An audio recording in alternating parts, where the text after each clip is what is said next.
si le Cameroun était un pays vraiment indépendant, ce pays allait porter plainte contre la France. Pourquoi? Je veux comprendre. Au tribunal international. Bon, le Cameroun ne reconnaît pas la double nationalité. Pourtant, beaucoup de personnes ont la double nationalité au Cameroun, ont les deux passeports. C'est par tiche. Le Cameroun ne reconnaît pas la double nationalité. D'accord. Il faut que les choses soient claires. Oui.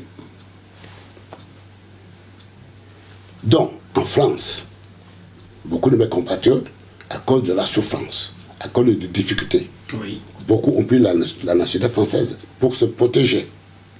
Ou pour pouvoir travailler, ou pour avoir cette information. C'est ça que je suis en train de dire. Pour pouvoir travailler, se protéger, trouver le boulot pour se nourrir. Même mes enfants qui viennent d'arriver, beaucoup sont déjà français. Ce n'est pas une critique que je suis en train de formuler. Pas du tout. À notre époque, c'est dans les années 69, 70, le mariage mixte était rare à Lyon et avec Ngolo François. Il est mort maintenant, qui était marié à une Française blanche. Pourquoi? Parce qu'à l'époque, il n'y avait pas de problème de difficulté. Tu arrives aujourd'hui, tu commences le boulot demain. Donc, ça veut que l'amour, à l'époque, était l'amour sincère. Quand tu disais à une fille, je t'aime, c'était vraiment par amour. Donc, à partir de 1973, où Giscard d'Estaing instaure la carte de séjour. Poniatowski. Il était ministre de l'Intérieur. Donc c'est Giscard d'Estaing qui est président. Donc c'est lui qui est responsable collectif. D'accord. Pas détaillé. Détaillé maintenant, chaque ministre assume ce qu'il a fait. Collectif, c'est lui. Donc à partir de ce moment-là, où quand ils ont instauré la carte de séjour, c'était pas encore compliqué. Je connais des amis, j'ai des amis, où leurs frères, avant même de quitter le Cameroun, avaient leur carte de séjour. Oui, parce que tu disais, tu partais à l'ambassade, on te dit, vous êtes combien à la maison? Tu dis, nous sommes 20. Oui, on écrivait 20 cartes de séjour, on te donnait. Mais c'était comme ça, parce que j'ai des amis qui sont là à Paris. Avant de venir en France, ils avaient déjà leur carte de séjour, par leur famille. C'était comme ça, c'était aussi facile. Mais petit à petit, les difficultés, ils avaient commencé à mettre les barrières, les ceci, le machin. C'est à partir de ce moment-là que les choses où les Noirs, les Arabes, tous les étrangers en général, ont commencé à ne plus être corrects. Il n'y a pas que ça, hein, l'Europe de l'Est aussi. Exactement. On a une Russe qui a abusé de mon ami français noir dans ce pays. Voilà. Une Russe blanche, hein. Exactement. Blonde et belle, hein. Mais tout à fait. Mais c'est à partir de ce moment-là que les choses en France sont devenues ce qu'on voit aujourd'hui. Où les Français sont les premiers à se plaindre aujourd'hui. C'est comme ça qu'ils créent leur merde. Leur merde. Et quand ça leur tombe, parce que c'est comme ça que je leur parle, quand ça leur tombe dessus, ils commencent à dire Les étrangers, face ici, là. D'où, je reviens maintenant sur le Cameroun. Donc, ceux qui ont le papier français, ils sont français. Quand ils vont à l'ambassade du Cameroun, ils ne peuvent plus se réclamer de la société camerounaise. Pas du tout. Donc, c'est maintenant à bien de vérifier ceux qui étaient à l'ambassade. Est-ce qu'ils étaient des Camerounais? Déjà, j'ai vu, moi, en direct, l'armée française, je ne sais pas si c'était l'armée, parce qu'ils étaient habillés comme des militaires. Ils étaient nombreux, ils sont entrés à l'ambassade. Oui. Mais, et ont-ils déjà le droit d'y pénétrer? pas du tout. Pas du tout. Parce que c'était un territoire camerounais. Oui, qu'est-ce que l'armée française ou la police française fait au sein de l'ambassade du Cameroun? Est-ce que la police camerounaise peut faire l'inverse à Yaoundé? Jamais. Ou à Douala? Jamais. Bon. Donc, comme quoi le sous-sol appartient vraiment à quelqu'un. Voilà. Donc c'est pour dire quand même qu'à partir de là, quelqu'un qui comprend la politique comprend que le Cameroun n'est pas indépendant. C'est une colonie. Parce que ce n'est que dans une colonie qu'on peut voir ces choses-là. Est-ce que la police française peut pénétrer à l'ambassade de la Grande-Bretagne ou des États-Unis? Jamais. Je te le dis, jamais. Mais dans les pays d'Afrique noire francophone, on pénètre. Tu prends l'exemple. Ah, d'accord. Tu prends l'exemple de ce qui s'est passé en Turquie. Ouais. C'est sûr que tout le monde voyait comment il rentrait à l'ambassade. il est rentré, on l'a découpé. Est-ce que la police turque est rentrée dedans? Non. Non, pas du tout. Mais ça aurait été à Paris, la police française y est rentrée. Ils ne pouvaient pas. Ça veut dire qu'aujourd'hui, si des vrais Camerounais qui n'ont pas payé la nationalité française décident d'aller entrer à l'ambassade du Cameroun faire un sitting, la police française n'aurait aucun droit de pénétrer. Aucun. Moi qui vous parle à Bonn, parce que l'ambassade du Cameroun était à Bonn, en 1962. Je venais de la Chine. Je pars à l'ambassade de Cameroun. Au moment où j'ai discuté avec l'ambassadeur pour le passeport, son téléphone sonne pour lui annoncer qu'un Douala est assassiné au Cameroun. Il m'a regardé tout de suite, il a dit arrêtez-le. Là, ils étaient en train de m'arrêter et m'enfermer là, et même me mettre en prison. Parce que c'était le territoire camerounais. Et tu y étais ouvert quoi? Pour demander si on pouvait me donner le passeport camerounais. Je te dis, je n'ai jamais eu le passeport camerounais, moi, de ma vie. Et pourquoi voulait-il t'arrêter? Mais parce que je viens de la Chine. Je n'ai pas compris. Mais je lui dis... Un Douala a été assassiné où, au Cameroun? Au Cameroun. Et toi, tu es dans son bureau, il pouvait demander qu'on t'arrête. Je comprends pas par le rapport. Mais pour lui, dans sa tête, je suis un maquisard. Ah, d'accord. Médecin, ton état, tu es comme maquisard. D'accord. Pour lui, dans sa tête, je suis un maquisard. Puisque je viens de la Chine.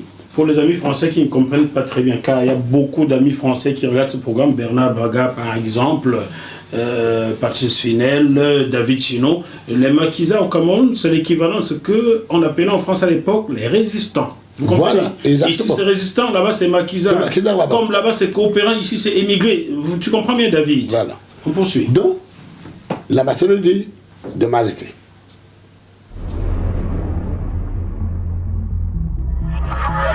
Ce programme vous est proposé par Deviseo Fret, spécialiste du transport international Afrique, Dom-Tom, Océan Indien. Retrouvez-nous sur www.deviseo-fret.com. Téléphone +33 139 85 14 23.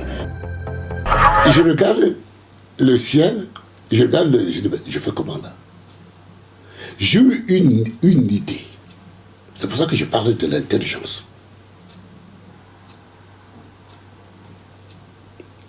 Alors que j'étais petit. C'était en 62. 62, tu as 20 ans. Donc, j'ai 20 ans.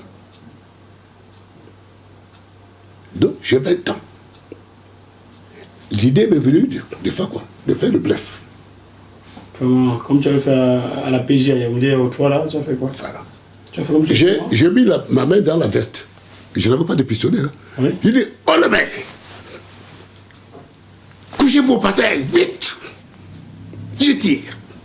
Là-bas, c'est dit, ah, malin le badé, cadé, malin le badé. Malin le badé, cadé, malin le badé, cadé. Il y a un gars, Betty, il s'est levé, il s'appelait Belinga. Il est couché le premier. C'est comme ça qu'il a entraîné les autres à se coucher par terre. C'est comme ça que je suis sorti. Parce qu'une fois que tu es sorti de l'ambassade, il ne peut plus t'arrêter. Il ne peut plus t'arrêter. Donc, quand je suis sorti... Pardon. Ah, ben, laissez-moi pleurer un peu. Quand je suis sorti... Ce bœuf politique commence à ressembler au bœuf bourguignon, ça fait pleurer. Quand je suis sorti de l'ambassade, celui qui était le premier à coucher par terre, il est sorti pour me suivre. Oh, pitié. Il est sorti pour me suivre. Ouais, Belinga. Belinga. Je dis, pourquoi tu me suis, toi? Il me dit, viens seulement. Il me dit, tu as entendu le nom de Ungri Masanga? Je dis, ah mais attention, Ungri Masanga, c'est des grands révolutionnaires, mais ce n'est pas des gens comme toi. Tu as entendu le nom de Ndo Michel? Il m'a dit, non, c'est des grands révolutionnaires, c'est pas des gens comme toi. Tu as entendu le nom de Chapchuk, Jean-Michel? Ouais. Oui, c'était Jean-Martin. Jean-Martin. Ouais. J'ai dit, mais non, il ne faut pas qu'on déconne lui. Tu as entendu le nom de Belinga? Parce qu'il y avait un quartier qui était Blinga. Je dis, mais attention, sauf que, qu'est-ce qui s'était passé? Les 4 étaient étudiants en France. De Gaulle avait donné qu'on les arrête. De Gaulle avait ordonné qu'on les arrête. Pour renvoyer au Cameroun. Pour qu'ils les égouillent. Oui. Et les 3 avaient fui pour trouver refuge à l'ambassade de Ghana. Ici à Paris. Ici à Paris. C'est le Ghana qui avait réussi à le faire partir au Ghana. Au Ghana. C'est comme ça que je rencontre Ongle Massanga, Tchaptier, Dobichet. Voilà comment je connais tous ces gens-là. Je parle même mes affaires comme ça. Mais par contre, lui, Blinga, il n'était pas venu. Il avait fui. C'est là qu'il me dit, c'est moi, le Blinga, le 4e. Il était sûr là. Je peux te bouger là. Il dit, non, c'est moi. Je dis, mais si c'est toi, donne-moi l'argent. Pour que je paye mon train pour aller à Prague. Il a sorti l'argent, il m'a donné. Il m'a accompagné à la gare. Il est parti. C'était dans lui le vrai Blinga. Donc, je monte dans le train, j'arrive à la frontière du Tchèque. Comme dans ma tête, je dis, mais ce sont les gens qui nous soutiennent. Ils ne vont pas me créer des problèmes. On me dit, visum. Je raconte, aïe, des gâches. On me met dans le train. La nuit, le sommeil, je m'endors. Ici, terminus. Ici, Paris, terminus. Hey, comment voilà comment je mets le pied à Paris. L'ambassade, nous étions là où tu as dit haut les mains là. C'était où là? À Bonn. Bonn, en Allemagne. En Allemagne. On t'a mis dans n'importe quel train, tu as atterri à Paris. Parce que je dormais. Ah, tu as dépassé Bonn. Oui. Le train, c'était un train international qui venait à Paris. Voilà comment je veux mettre le pied à flanc pour la première fois de ma vie. Nous sommes dans 1962. 2. Mois de décembre. C'est là que je sors. Je dois maintenant... Mais... Où est la cité universitaire?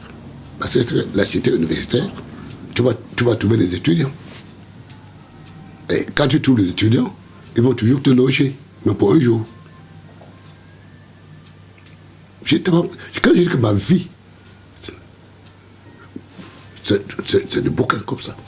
Donc, on me montre la cité universitaire. C'était à la fond, porte d'Orléans. Oui, porte d'Orléans, je vois le coin. Voilà. À l'époque, c'était la France d'outre-mer. Où maintenant on a cassé, on a mis la maison d'Afrique. Ils ont cassé ça en 68. J'étais présent. C'était le Moukoko et Kindi. Jean-Jacques. Oui, qui était le chasseur de Lyon. Qui était à l'école polytechnique. Je voulais même lui dire, mais qu'est-ce que tu fais là, toi? Ben, je dis, il faut les laisser. C'est des gens qui n'ont rien dans la tête. Donc, bon, voilà comment j'ai atterri. Au moment où je demandais si il y avait des étudiants camerounais, je vois un monsieur qui passait avec sa pipe. C'était un Camerounais. Il s'appelait Feunou Bernard. Feunou Bernard. Feunou Bernard, il me reçoit dans sa chambre pour dire vrai. Mais je l'avais raconté de conneries. Bon, je ne lui ai pas dit que je vais de la Chine. Pourquoi? Parce que j'avais pris mes distances. Quand le parti était déjà cassé. Le PC était cassé, oui. Il était cassé, tout ça. Et qu'eux, ils soutenaient le Umbi Masanga, qui avait cassé le parti. Donc, ils voulaient que je prenne parti. Ben, c'était comme ça. Il y avait le directeur, le comité directeur, mais qui était vraiment l'organe de parti élu au congrès de 52. Bon, et le comité révolutionnaire, qui était devenu le Manedin, qui était poussé, divisé par le Parti communiste français, par les soviétiques. Parce que les deux forces communistes, ils se livraient une guerre acharnée sur la théorie. C'est-à-dire que Mao Tse-tung, donc sa théorie était que de la campagne à la ville. C'était sa théorie révolutionnaire. L'exode... Non, c'était dans la révolution. Ah d'accord. De la campagne À la ville. à la ville. Et la théorie soviétique, c'était de la ville à la campagne. Donc ça commence en lui qui termine. Donc, voilà, ça tu as compris. Parce que Les Soviétiques et les Chinois étaient opposés dans les méthodes. Dans les méthodes. Donc, et ils imposaient cela aussi aux Africains. Voilà pourquoi beaucoup de pays africains étaient divisés, beaucoup de partis étaient divisés, même dans le monde. Ils ne veulent pas s'entendre, les deux blocs ne veulent pas s'entendre, et ils demandaient aux Africains de s'entendre qui sont aux 50. Voilà. Et ce que je vous dis là, Blanc, c'est la même chose. Partout. Mais comment? Beaucoup de Noirs sont morts dans ce que je suis en train de vous dire là. Les Angolais, parce qu'en Angola, ouais, il y avait le camp dirigé par Roberto, qui soutenait la Chine. Il y avait le camp de Mpela, soutenu par Neto. Ils s'affrontaient. Au Cameroun, il y avait le camp du comité directeur. Il y avait le camp... Dirigé par qui? Comité directeur. Il y avait le Ndé dedans. Ndé Toumaza dedans. Il y avait Osende Afana. Osende Afana, oui. Dedans. Il y avait Osende Afana, de Toumaza, King Abel. Bon, j'ai appris que, en fouillant maintenant, j'ai vu que Bia a autorisé que son corps rentre au pays, parce qu'il était mort au Caire. Le corps de qui? De King Abel. De King Abel. Ah, d'accord. Oui. Donc, et l'autre camp? L'autre camp, c'était Oumde Massanga, Tchapchet, qui est à Genève, il vit encore. Il est encore Tchapchet? Ah oui, Tchapchet vit. Tu as son contact? Ça doit être un livre d'histoire aussi, il faut qu'il parle. Et monsieur Tchapchet, parlez? Non, il ne peut plus parler parce que c'est quelqu'un qui. Il avait compris comme beaucoup de gens et il avait tout laissé. Il était même devenu le directeur de travail, des trucs de travail à l'ONU. Vous êtes sur JMTV+. Donc, ces deux camps-là, ces deux camps, ils se connaissent. La Chine. Voilà. Pour une fois, est-ce que les Africains penseront d'abord à eux-mêmes? À eux avant de penser aux autres. Donc, écoute. Vous tapez pour les guerres des autres. La guerre mondiale, vous allez vous taper pour les autres. Pourtant, ce sont les autres là qui vous prient et écoute qui vous bien, je continue là. Puis c'est cette partie que. Mais je dis qu'il faut un mois. Donc, voilà, j'arrive à Paris, je suis chez lui. D'où j'étais obligé de lui raconter une connerie. Une connerie, oui. Une connerie, c'est que je viens de Corée. Du nord ou du sud? Je dis de Corée. D'accord. Et je cherche une bourse d'études. En France? Non, partout. N'importe où. Et comme eux, c'est eux qui dirigeaient l'EPC en France. La section de l'EPC en France. Il a téléphoné et il m'a dit, bon, reste là, tout ça. Et ça tombait bien qu'il est banganté comme moi. Mais sauf que ce n'est pas lui qui avait la signature pour attirer la bourse. C'était Capé de Bana. Le professeur Capé de Bana, il vient de mourir là. Il est mort. 3 ans que oui, Capé de Bana est mort.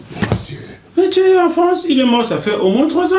C'était en 2015 ou 2016. C'est pas vrai. Je le connais personnellement parce que lorsque je fais ma thèse sur le thème des Bamileke, un peuple redescendu d'Israël, le professeur Capé de Bana me convoque manu militaire et pour me dire que ça, ce n'est pas normal. Hein? Ce sont les Juifs qui sont descendus des Bamileke. Ce n'est pas les Bamileke qui sont descendus des Juifs. Et je lui dis non, papa, ma thèse prend source à partir du 7e siècle. Ce qui s'est passé avant, je ne sais pas. Donc, je le connais perso, il m'a grondé, mais après, il a fini par me comprendre. Voilà. Donc, tu vois, comme que je te donne mes références. Il est décédé, le père. Il a été recteur à l'université d'Alger, non?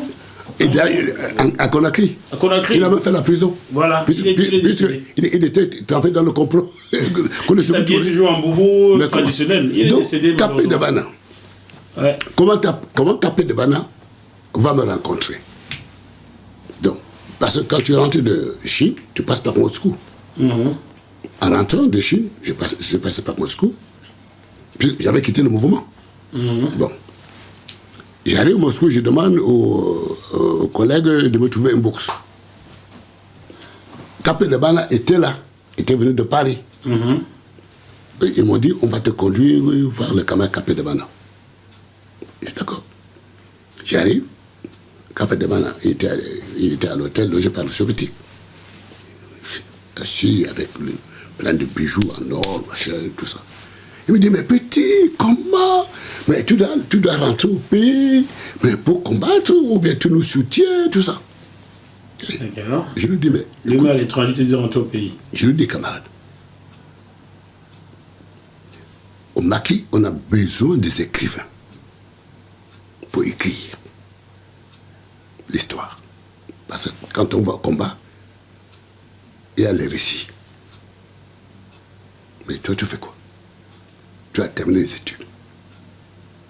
Moi, je viens de faire des études politiques.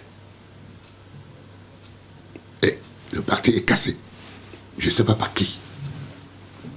Je ne peux pas, pour le moment, prendre le parti sans savoir ce qui s'est passé pour que le parti soit cassé. Il dit, mais comment? C'est comme ça qu'ils ont dit aux soviétiques de ne pas me donner la bourse. Et j'ai continué ma route en Pologne. Tout le parcours jusqu'à Paris, comme je vous ai dit là. J'arrive. Alors, Fino Bernard qui me dit, comme je le racontais, des conneries. Donc, il ne me connaît pas. Il a cru à mes... Mais il y avait quand même un gars qui avait profité, qui est dentiste aujourd'hui. Parce que le gars là, il était au Ghana avec nous. Mais comme au Ghana, bon, on avait estimé qu'il n'était pas un vrai révolutionnaire, on l'avait chassé. Il avait fait l'aventure jusqu'à Paris. Donc, un jour, je le vois chez... Je dis, mais ce gars, mais je le connais très bien, il était au Ghana et tout ça. Donc, c'est lui qui a eu la bourse pour aller à l'université pour faire la médecine dentaire. Donc, il faut me dire, bon, j'appelle Capé de Bana pour qu'il vienne signer. Il y avait la bourse. Capé de Bana arrive pour te dire toujours que sur cette terre, le mal, quand tu es intelligent, tu le transformes en bien. Il suffit d'être intelligent.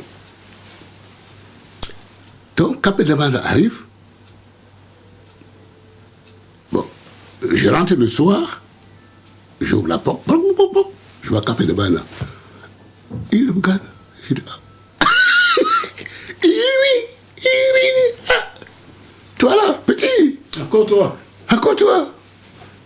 Tu viens de Corée. J'ai compris que là. Ta bourse était morte une fois de plus. Tu t'es foutu là. Tu t'es foutu. Après, je le regarde comme ça. Bon, Fino Bernard me dit, mais petit, mais tu peux aller circuler. Là, je sors, j'ai passé une nuit dehors, à tourner comme ça. Et le lendemain, je ne sais pas quoi faire. Je vois un noir, parce qu'à l'époque, il n'y avait pas beaucoup de noirs, c'était un Nigérien. Je le salue, j'ai procole l'anglais avec lui. Il me dit, mais j'habite chez le prêtre, au Père Lachaise. J'ai tous les documents à la maison, tout ce qu'il y a là. Parce que je suis quelqu'un qui garde des documents, même le petit comme ça. Donc, j'arrive là-bas, le soir, on me donne le sac à coucher. Le sac qu'on appelle le sac de coucher. J'ai jamais vu ça. Mais je prie, mais il veut que j'entre de là. Quand ils vont m'arrêter, je ne peux pas fuir. Il me dit, non, ne crains pas. Non. Donc, le lendemain, je commence à réfléchir. Je dis, mais il y a l'Union internationale des étudiants à Prague. Il y a la FENEC à Lyon, à Paris. Il y a la FENEC, la Fédération des étudiants africains, FENEC, à Paris. Quand dans le mouvement, on parlait de ces mouvements-là, il faut que je cherche. Je cherchais, je trouve l'Union africaine, la FENF, on appelle ça la FENF. Le président guinéen, là, Il était président. Alpha Condé Alpha Condé, là. était président de ce mouvement-là, Oui. Mais parce qu'il n'est pas jeune, lui. Hein. Tu sais qu'il a plus de 80 ans. Hein? Mais bien sûr, Alpha Condé n'est pas jeune. Donc, je viens, je lui raconte la même connerie. Que tu es le Corée. Comme tu vois là, vraiment, les Français veulent me bouffer. Pourquoi? Parce que, à un moment donné, je dis, mais je n'ai pas de passeport. J'ai un laissez-passer ghanéen. Donc, qui ne dit pas la nationalité. Rien du tout. Je ne savais pas que les Camerounais vivaient ici sans passeport, sans rien, tout était là. Je ne savais pas. Donc, comme j'ai ce truc de ghanéen, je suis allé à la police pour demander la carte de séjour. Mais là-bas, ils m'ont dit, mais comment tu as fait pour entrer ici? J'ai raconté mon histoire. Tout de suite, le juge a décidé qu'on va m'enfermer 48 heures à la santé. Bon, j'ai fait 48 heures à la santé. Donc, comme j'ai le papier, que j'ai fait 48 heures à la santé. Donc, avec ce papier, ça fait de moi maintenant un grand révolutionnaire auprès des Africains. J'arrive maintenant, je vois les dirigeants de la FEAF. Je dis, mais voilà, on me poursuit, on me tuer, ils m'ont même arrêté déjà, ils ont fait le papier. Ils tremblaient comme ça là. Oh là là là. Alpha Condé. Et Tous. Il y avait celui qui était... C'est le président de la République. Vous entendez? Il y avait celui qui était Premier ministre, Thiam. Il y avait Thiam qui était Premier ministre au Sénégal. Ils tremblaient là-dedans. Ils ont pris le téléphone. Ils ont téléphoné à Prague, donc à l'Union internationale des étudiants. Nous avons un problème ici. Il y a un étudiant ici, là. On veut le tuer. Envoyez-nous un billet, vite. C'est comme ça que les gens, le soir, le billet arrive. Ah, ça y est, on est sauvé. Ils sont allés chercher le billet à Air France. On me donne. Merci à GMTV+. Continuez de donner la parole à ceux à qui on la refuse.